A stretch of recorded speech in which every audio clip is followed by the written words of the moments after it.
Those are... What are these, actually? Okay, that's a trebuchet. Clearly. But in the specific art style of this game, so it's like gilded-ish? They love this aesthetic for the game, the sort of black and gold. Oh. Uh-huh. Wait, is this the merchant from a second ago? Yeah, that's the merchant from last episode. Whoops.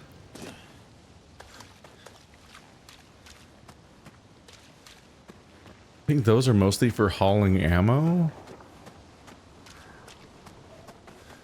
Another trebuchet. Mostly straightforward, I guess.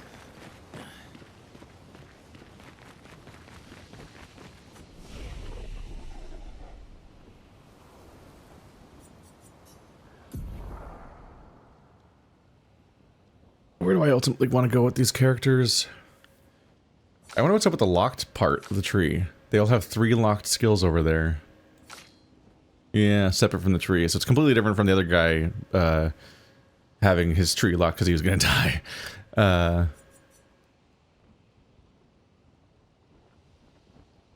Targeted ally deals double damage for 1 turn. That's kind of wild. Not really using her with teammates right now, but...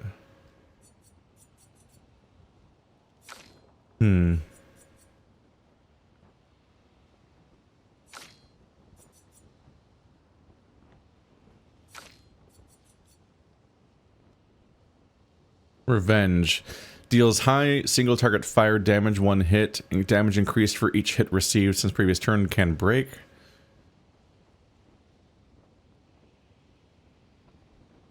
I'm definitely leaning towards Pyralise, because I just want to have this ability in general. Even though it's expensive, but she could use a big point dumper.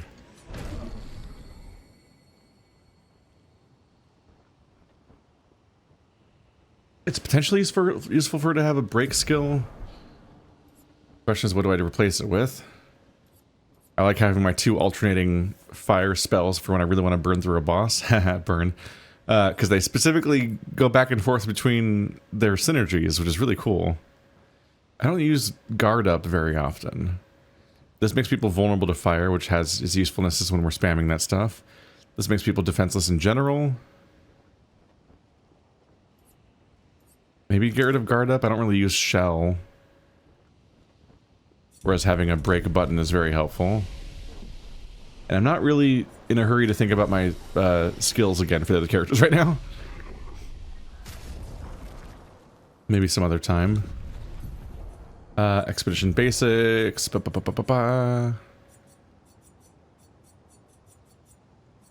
and debuffs. Defenseless increases the damage received by 25%. Okay, so that's straightforward. It's just a direct buff on attacks against them, functionally. Uh-huh.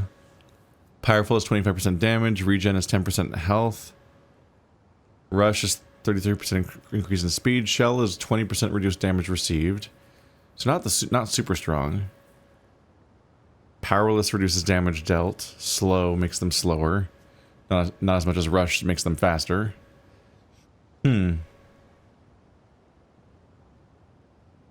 I often wish that Defenseless was more specifically disarming, because there are definitely games where something like Defenseless would specifically be a counter to somebody having defenses. But essentially it's just like a damage buff against them. But if they have crazy defenses you're dealing with, then it's not going to help you that much with that stuff. So I definitely keep wanting to have a help against, like...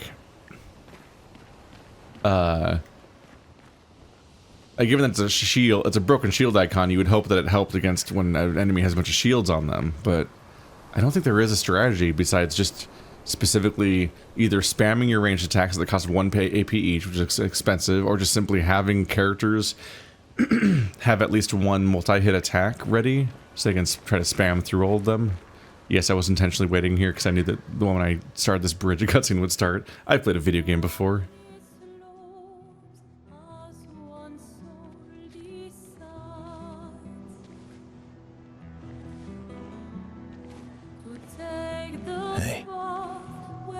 You holding up? We're almost there. Holding up. Everywhere we go, just death. Death and more death. Everywhere we go, just death. I don't want to see that anymore. Look, my Elliot. I thought you would understand. You said you spent your immortality burying the people around you. Doesn't any of this bother you? And you. Gustaf's dead.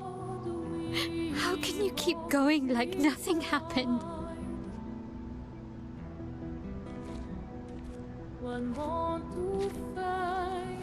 We need to continue. Why do you... Mael. You know what we must do. When one falls,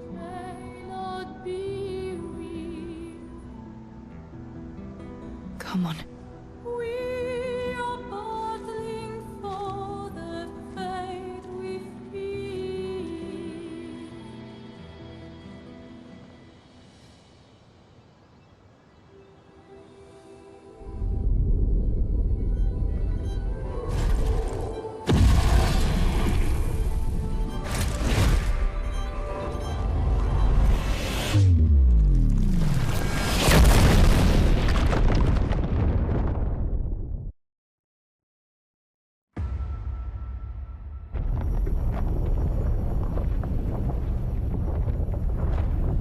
Well, damn, she really doesn't get a break.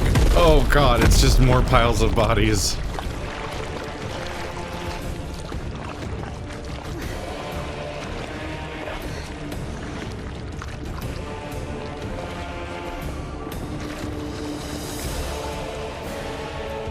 Yep.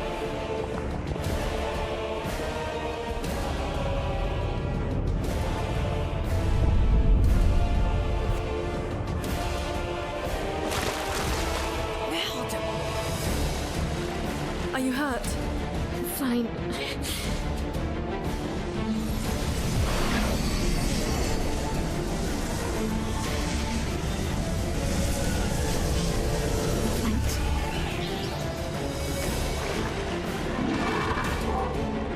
Ready?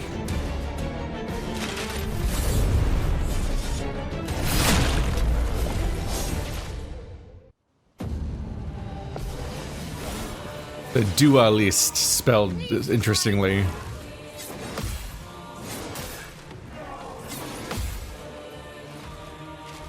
Almost got it. Rude. I'm with Mael to some extent here. Obviously, it's unnecessary to lash out at the people around her that are going through the same stuff as her overall, but I have been continually so off kilter over how strange the tone of the game has been, because I'm like, remember the unfathomable darkness of the Infinity Dark Souls floors made of, like, the floor is made of bodies. There's so many bodies. How are we being silly right now? And it's like, yeah, how do you even... I've been amazed that they've had any levity, because like the unspeakable traumatic darkness of the opening hours is so grimdark that I'm like, how do you not constantly think about that? Like, you expect the whole party to be like traumatized just by the introduction, let alone what's happened with Gustaf now. But also, if you make a game with that tone, nobody wants to play it. I know that because none of you played Pathologic 2, no matter how much I tell you to. I keep saying to play Pathologic 2 and you keep not playing it.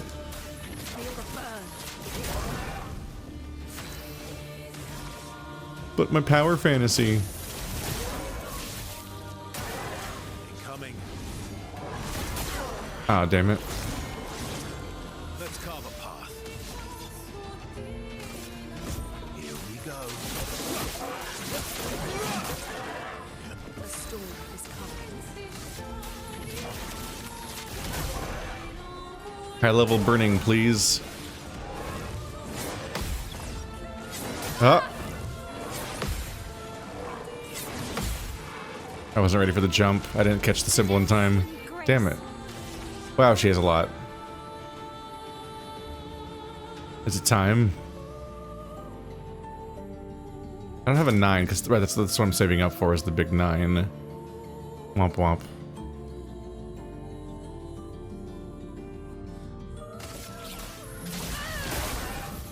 You're outmatched. Become weak to fire, please.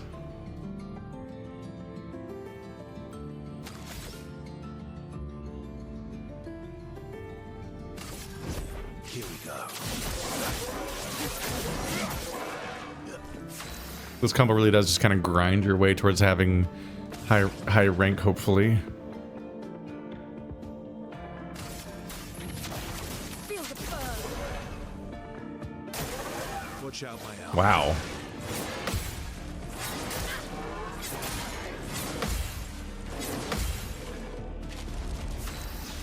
He is not very strong, which makes me think there's a phase 2.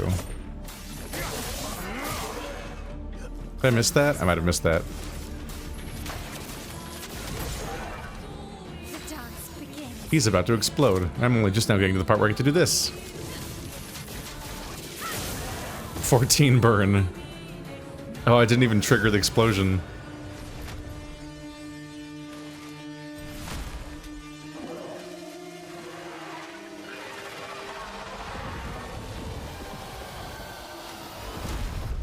Pontiff Sullivan. I already thought that. I literally was already thinking this feels like Pontiff Sullivan.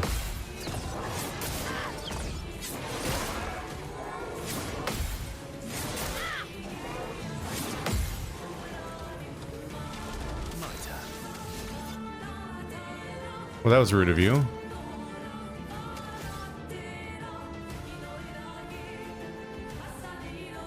Why can't you do perfect break?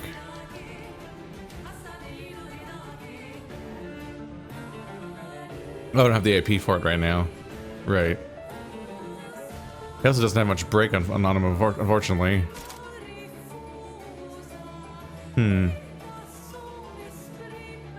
A rank will give me longer duration empowerment. Which I'm there. A storm is coming. Feel the burn.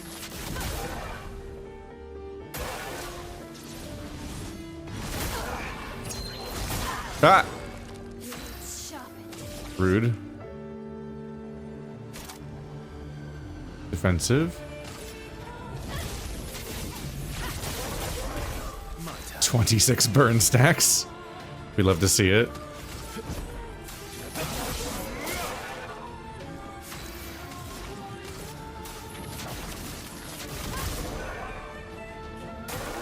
Incoming. Inverted. I don't remember what it does.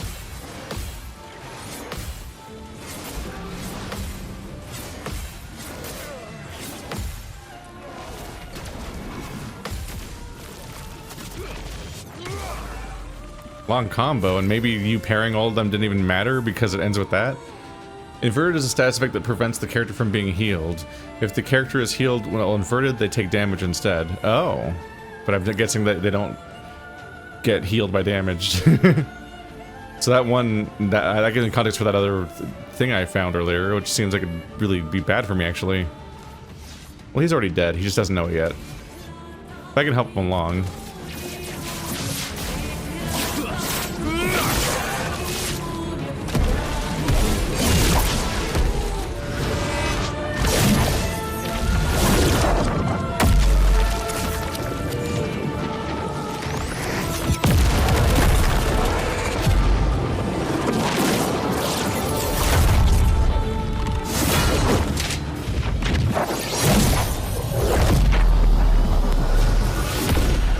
God damn.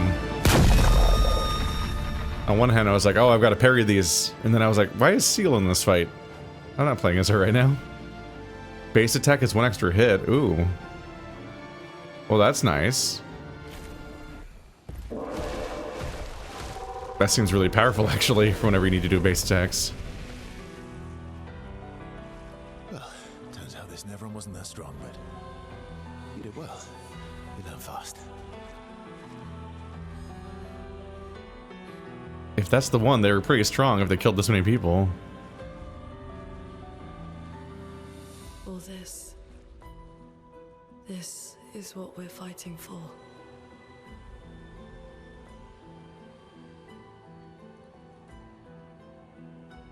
That's a weird time to smile. I'm sorry.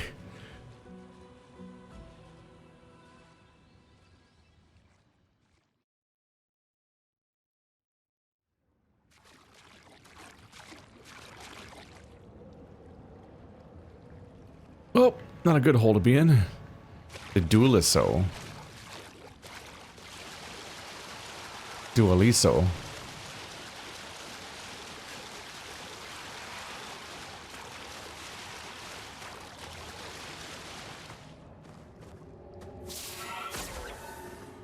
Ooh.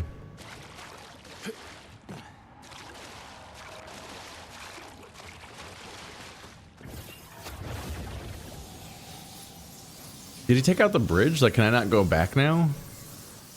Without, I guess, fast travel would probably let me do it, but otherwise, might be in trouble.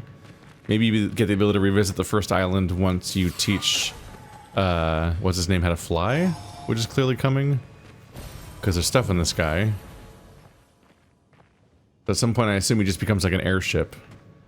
Also, he already knows how to fly. He just can't carry us, apparently. Probably because he just doesn't want to. Which is a funny mechanic. Like, oh yeah, you gotta unlock Metroidvania mechanics, but you know, it's like a motivational thing for funsies. Because this like trickster god thing just doesn't feel like it, basically. Ah!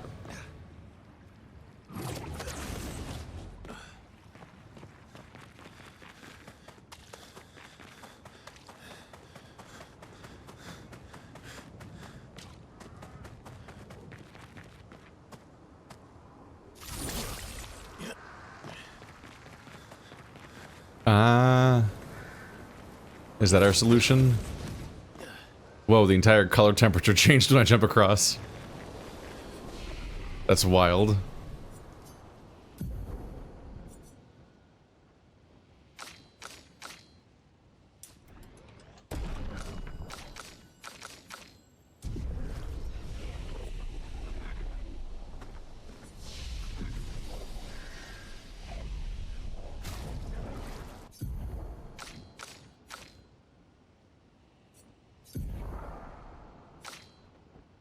We got Dualisto?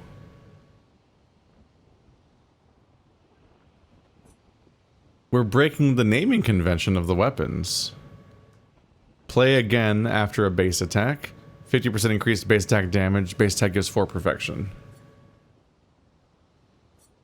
As opposed to apply rush on rank S, which admittedly does take some work.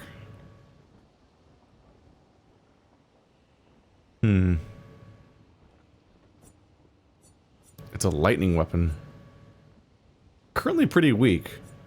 I guess because I don't have a stat specializing in it. This one has so much agility.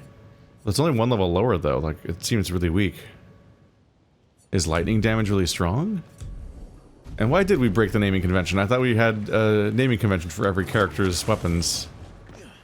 Oh, it's so trippy that the game does that. It changes the fucking color filter when you go across the bridge. Wow, that's one of the most blatant examples of a thing that I've seen for a while, where a lot of AAA games have like a color filter or an overall like lighting profile based on individual levels.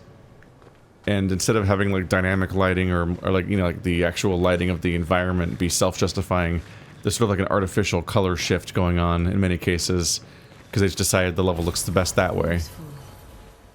The question is always, how do you transition between those different color profiles and so on, or the different brightnesses of being inside of caves and so on. I remember pointing out in Resident Evil 7, there's like a few particular hallways where the entire color profile of the game shifts as you're walking, as you're like doing a little turn around a hallway, because they want the next room to be a different color, and they do it relatively artificially, where you can just walk back and forth and trigger it over and over again. And to me, it's super noticeable. It's just interesting noticing the artifice that goes into a lot of these things. Ooh. Different kind of woods.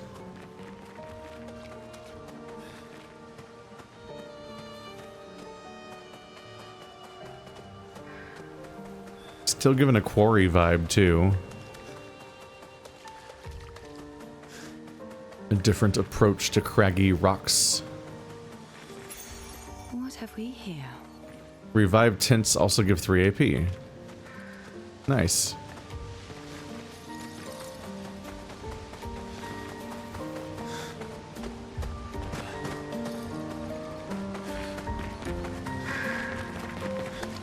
Is this the place? Yeah. We can bury your friend under this tree, if that's okay with you.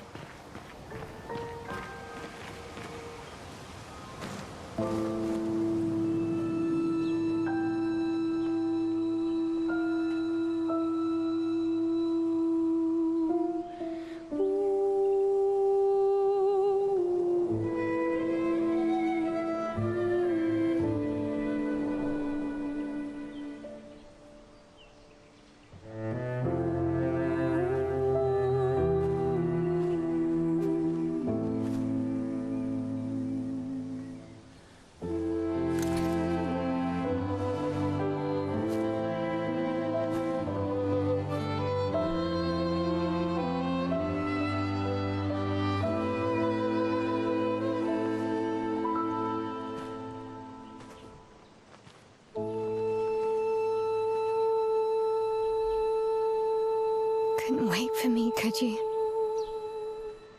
I wish we could. Rest easy, Gustaf. I'll finish what you started. The Paintress, Noir, they will pay. No more dome. Just open skies. I'll save them, Gustaf. Emma, your apprentices, everyone. You can leave it to us. You were always there for me. I'll save them. Say hi to Soph for me, yeah? We could never tell if you were my brother or my father.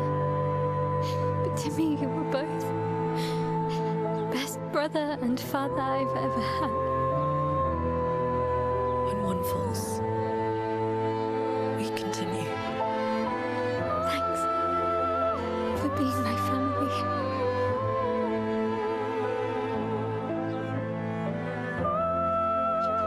See you in the next life.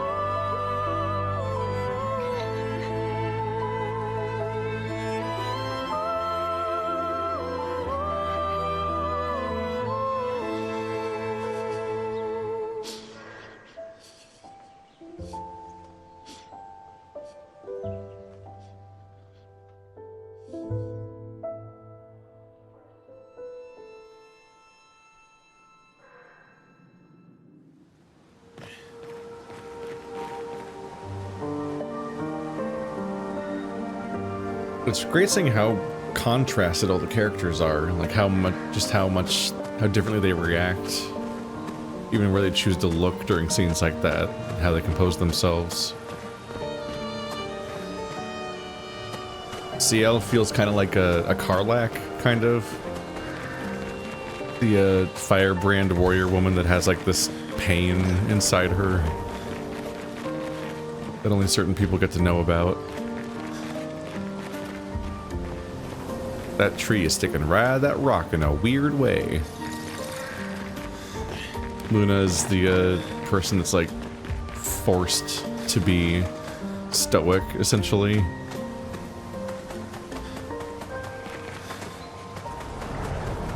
She's so dedicated to the mission, and I don't think she necessarily even wants to be.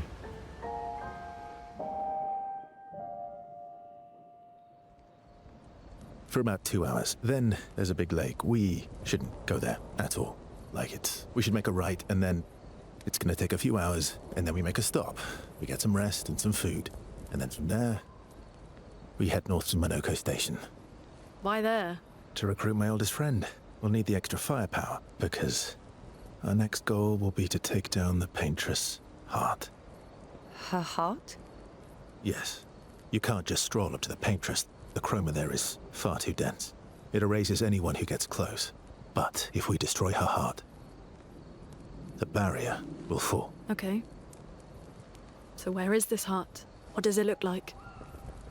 How do you know What that? it looks like, that I don't know. But I do know that it's somewhere in the center of old Lumiere. You found old Lumiere? Yes. So it's true. Before the fracture, our Lumiere was part of a larger city on the continent. I've traveled with many expeditions. I was with the 58th when we found old Lumiere. But Renoir erased them before we could get further. And I don't know much more. All right then. Let's go meet your friend at Monoko Station. And then, we'll take the Paintress's heart.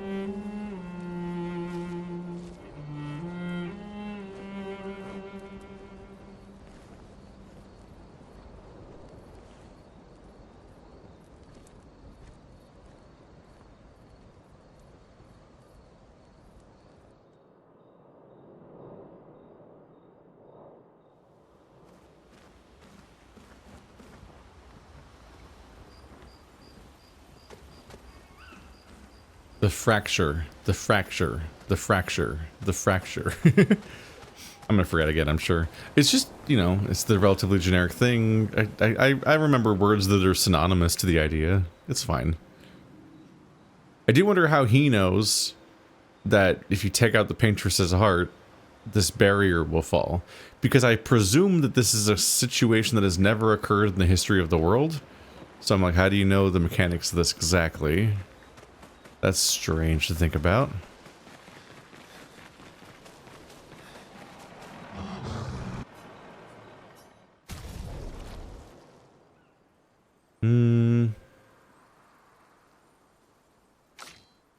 Some characters could get their weapons equipped. Or one character could get their weapon upgraded by one. Whoa. How did she reach level 13? Was that just one of those RNG-ish random fight upgrades? It's funny because I don't have my own weapons names memorized because there's a billion weapons. So I think I had an end of fight upgrade where it's like, oh, you gain levels, and I didn't even recognize it was my main weapon. Cause that's pretty noteworthy that my weapon got stronger. Huh. I guess we'll go with Gaultaram. Gaultaram. Get a chunk of damage there.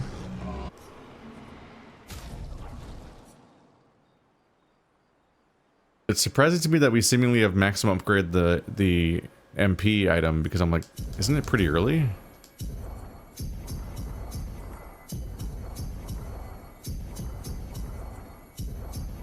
I wonder if anyone else does this. Is anyone else's approach to spending the color of Lumina? I'm just gonna treat every character equally, even the one that I'm using the least. I'm just like, just evenly level up all of their Lumina, which also happens when they level up the normal way, and then just buy them more skills as you go. I wonder if some people just push all of them into one character. I wonder if those characters felt a little silly if they put all the points into Gustaf. I say that, I don't think that works that way. I think if you put all your points into Gustaf, I think literally all resources you invested in Gustaf go to Verso as if they're the same character. Because I believe he even had the same amount of Lumina as everybody else overall.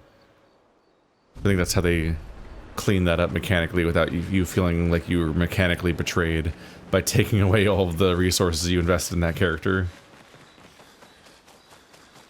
Don't think I found a new one of these yet. Oh god, I'm okay. 3 of 9. That makes the game almost feel approachable in scale. How many acts do I think there are? 3? 5? 7? I think 3 and 5 are the most common act numbers. Hollywood films have 3-act structures and Shakespearean plays have 5-act structures, basically. But video games have however fucking many they felt like. just whatever the naming scheme is or whatever the structure is, it's all over the place how they handle these kinds of things. So who knows?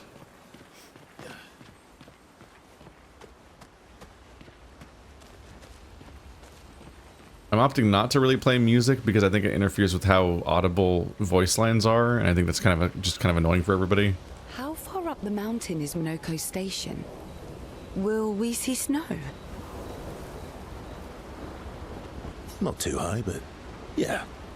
There's usually snow. Fantastic. Oh, right. There's no snow in Lumiere.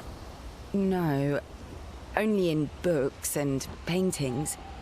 It's almost as mythical as Gestrels. And just as fun. And sometimes just as deadly. Oh. Really? My husband was obsessed with the idea of snow. I can't wait to see some. That you will. Spend some time with CL? Yes? Verso approaches CL, who seems open to talking. You seem less stressed than the others. Is that your conclusion? After your extensive observation of our team? Yes. There must be better uses of your time than analysing our stress levels. Well, it's important to understand your teammates. Says the mysterious stranger who has yet to share much about himself. Then consider this my attempt to be less mysterious. Oh, is that what this is?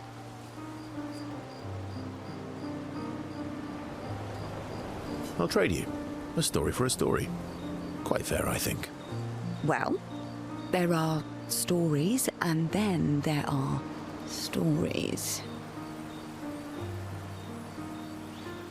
You first, then.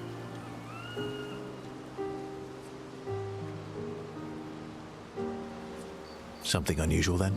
Strange wonders and mysteries? A bit impersonal, hmm? Not really how you get to know each other. I don't think that's worthy of a trade. No.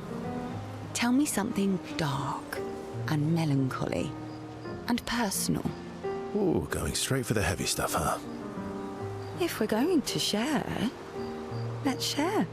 Story for a story, right? We'll see.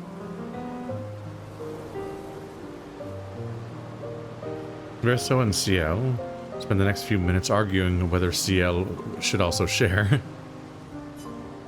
CL continues to tease Verso, who remains evasive. Verso and CL's relationship grows a little bit. But you teased me with a story, and you didn't give me a story. Me, the gamer, I wanted the story.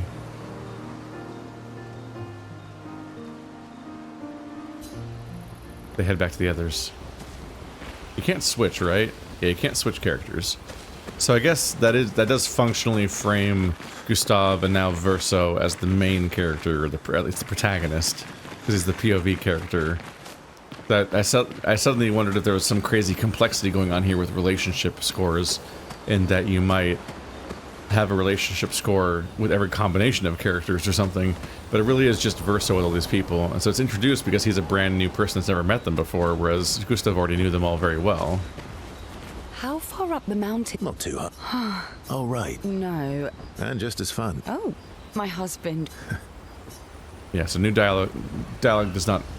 It's not the keep going until you deplete... until you expend the dialogue situation. It really is just the one thing each time.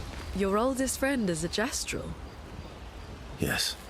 We've been friends for as long as I can remember. Gustaf would have loved that. Why? Because he liked Gestrels? Because he liked the idea of friendships that could last decades. We don't get to enjoy such long friendships in Lumiere.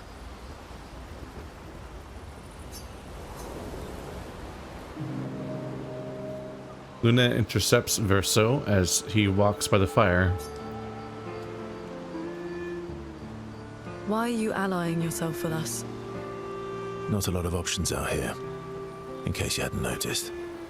What about the previous expeditioners? Did you help them too? Yet they still failed. That's a terrible way to ask questions. Do you always interrogate people like this? Given the circumstances, I think we can skip the pleasantries, no?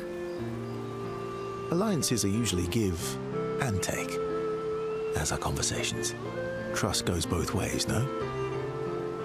All right then. As a gesture of good faith, I'll show you how to use Lumina. No need. I got it. Well, aren't you a quick study? But I appreciate the gesture. Thank you. Mm-hmm. Trust works both ways.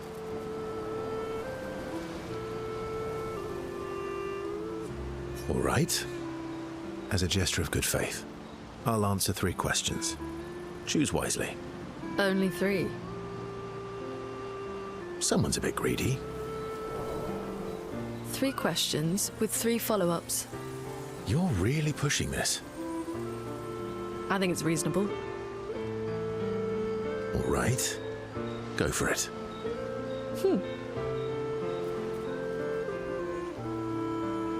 Luna spent some time bombarding Verso with questions. No! Tell us! Verso remains evasive, which pisses Luna off, but also triggers her insatiable sense of curiosity. Luna is reluctantly intrigued, as is Verso. The idea is that he's opening up to people because he very specifically has a policy against befriending expeditioners, but I want them to actually write the scene, and I want to hear it, 'cause I want to know more about the characters. I don't like the idea that they're getting stories and stuff off camera, and I don't get to know what they are, even if they are evasive. I want to hear them. How come Minoko lives so far from the other Jestrels? Minoko's a searcher. They travel the land looking for Jestrels who went missing after the fracture. The lost Jestrels. Yeah. That and he, pissed off Golgra. How come Minoko... There's no lost hanging out with this Yeah. one. Okay.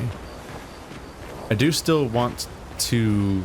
I need to think about going back to fight her at Golgra at some point. When I'm strong enough, whenever that is. That was sad. Yeah. You were sad. Yeah. You were thinking of Julie. Well, not just her, but... Yeah. Want a hug? Yeah. I do. Spend time with Eskia? Yeah.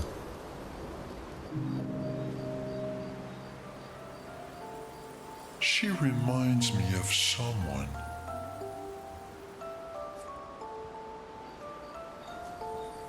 You mean CL? No, Mael. Have I met her before? Well, you also thought you knew CL. Oh, but I do. Wait, don't I?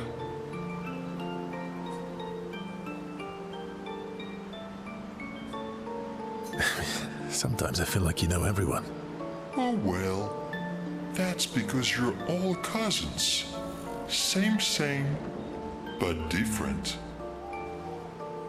Right, so, maybe it's that. Yes. Ah, just like Verso is Verso's cousin. Mael is Mael's cousin. Yes, that's it. You're so very wise.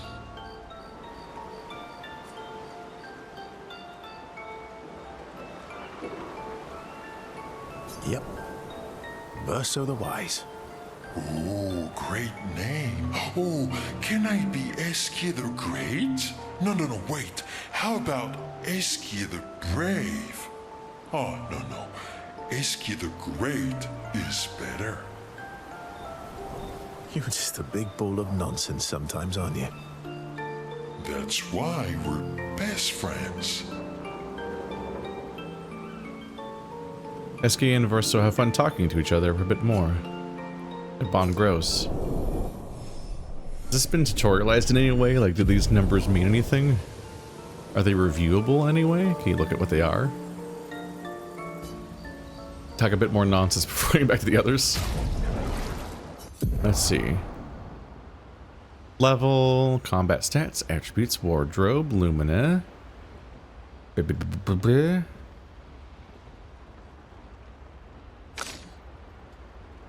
don't think I see any indication of what their relationship levels are. Journal?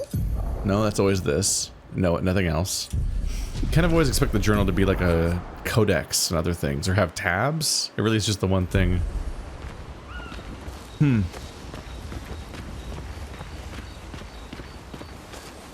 like seeing the scenes play out. I do wonder if the numbers that pop up for your progression are functionally just the game making up another thing to make you feel like you're making progress at. Ah, another fake number that does something. A lot of games just like to throw numbers at you and be like, whoa, good job.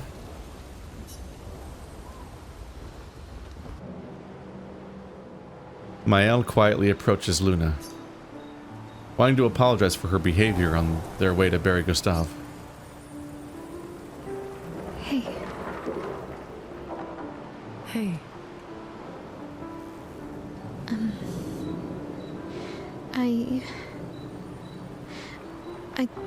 I didn't mean... It's fine. I just...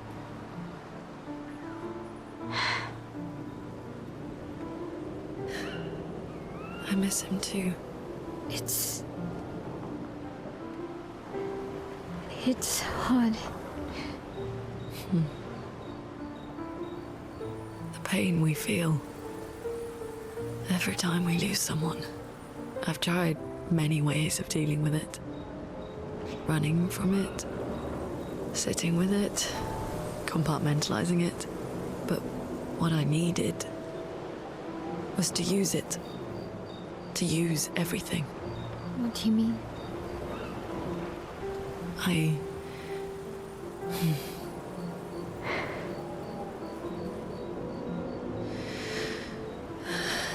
I feel everything. And I let it burn inside me when I'm tired, when I feel hopeless, when I want to just let it all go. I use the pain. I use the fear, the shame, the guilt, the anger. I use it all to keep going, to make sure I continue. Monet. I can almost feel them beside me. Everyone we've lost. Walking with me, especially when I use chroma. I feel their presence, their closeness, and they help me. You feel Gustaf? Yeah, I do. I'd like to feel him with me too. You have an affinity for chroma too. Try it.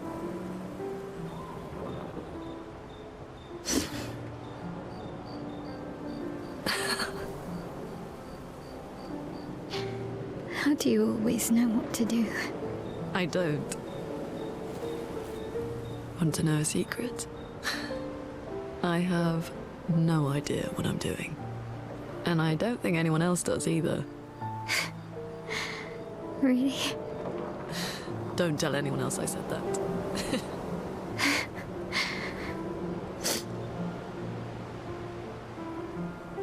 No one knows what they're doing.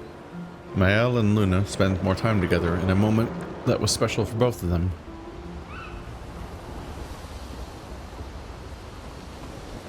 We are just kind of all cast into the world and just improvising. There's nobody who knows what they're doing all the time. There's just people who are good at pretending that they do, and if they're motivated so much to pretend that they always have the answers, they might be the worst person to ask.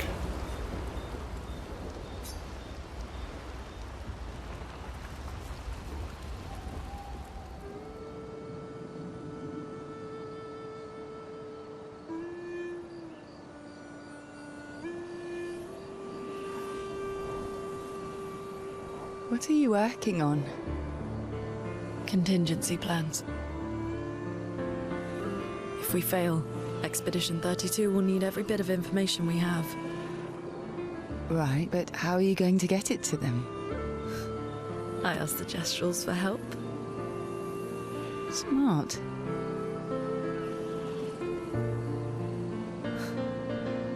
What are the stars whispering to you? Actually, I'm the one whispering to them. Oh? It's something my dad and I used to do. When I was scared, or anxious, or even when I was happy, he'd say, share it with the stars. When it's hard to talk about things, the stars will understand.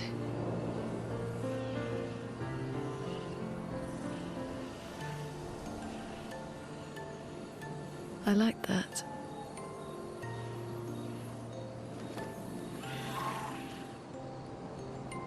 I talked to the stars a lot after he was gone.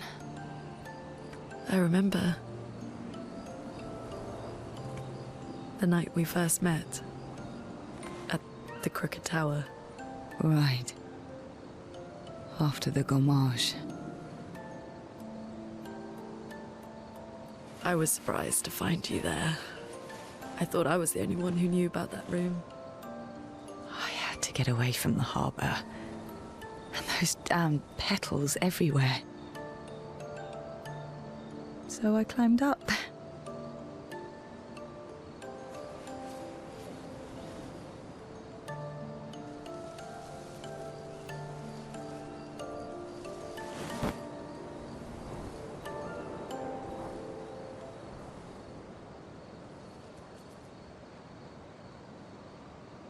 It wasn't logical.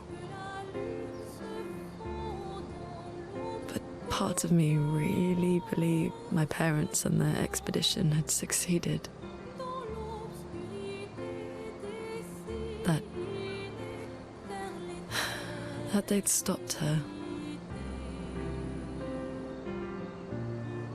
Then the Paintress woke. And I knew they weren't coming home.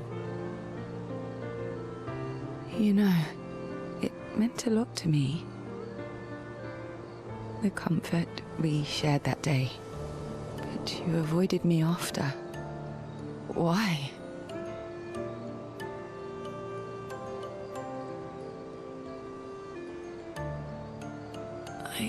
It wasn't personal. I cut a lot of people out of my life. Okay, not personal.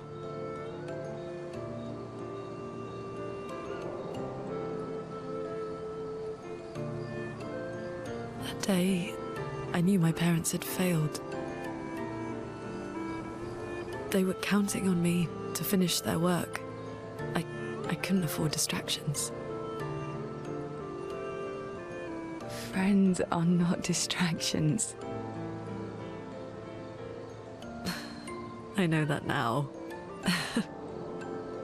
Wow. We're in the middle of nowhere with 1 year left to live. What better time to build friendships? I could use some wine, though. Making friends is thirsty work.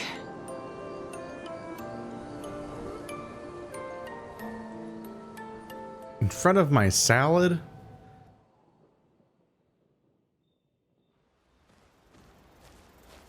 It's funny because I almost said out loud when she said my husband. I was like, I thought she was gay. And then, well, she's not gay. That's rough. That's a very specific moment. So they had a very specific moment of those two hooking up. Is the Crooked Tower the Eiffel Tower? Because it looks like that. Is that what they call it? I wonder, or is it a different tower? I don't know. I also don't remember where the Leaning Tower is. It's called Leaning Tower of Pisa, right? That's Italy, right? That sounds like an Italy name. That's probably not in France. Could be any random tower in the lore, but it could specifically be the Eiffel Tower because it looks really weird in this game. It's like warped to the side and everything. It's the defining defining landmark on the map when you look at Lumiere. But yeah, she had this. But they had the. She was trying. Ciel was trying to escape the petals, and Luna was trying to escape the fact that this moment of the Paintress waking up that year meant that her parents were dead, which is a thing that she had not confronted yet all year. They could have died the moment they left. They could have still been alive until the moment the Paintress painted that thing. We don't know what happens out here and how successful or disastrous each individual expedition is, besides the fact that none of them have ultimately succeeded. So they might have died that moment, but even if they didn't, the hope that they lived or succeeded died in that moment. And that's a lot to process. We already know about how upsetting the Gommage is in general, but we haven't really fully interrogated what it's got to be like when you specifically know the people that are on the current expedition and you don't hear back from them and have no concept of what happened, and you don't get any kind of closure until the Gommage happens again. And it's kind of the worst closure you can have, but in a way it is a form of closure, because it turns an uncertainty into a certainty. As far as we knew, there are still people from Expedition 0 who are alive. I think that might be unique to them, though, and nobody else has that effect. Expedition 0 is weird, both in that supposedly people returned from Expedition 0 in the first place, and they got some intel from that, because we learned that from Luna. But also, some of them are still alive, like this character, that have just been around since then. This character does look younger than the white-haired man. Not just in the hair color, but also like his face and everything. But they're supposedly both from Expedition 0. Not totally sure what to think of that either. We'll get answers. I'm sure at some point we get to find out what the hell the Paintress is, why they exist, and why they're doing this at some point. And it's not just going to be this... Because for them it's like an unfathomable, like... cosmic horror entity. Like, they have no way of reckoning with what's happening. It just is, and that's all they get. But this is a video game narrative, so I assume we actually get to find out what the hell's going on at some point.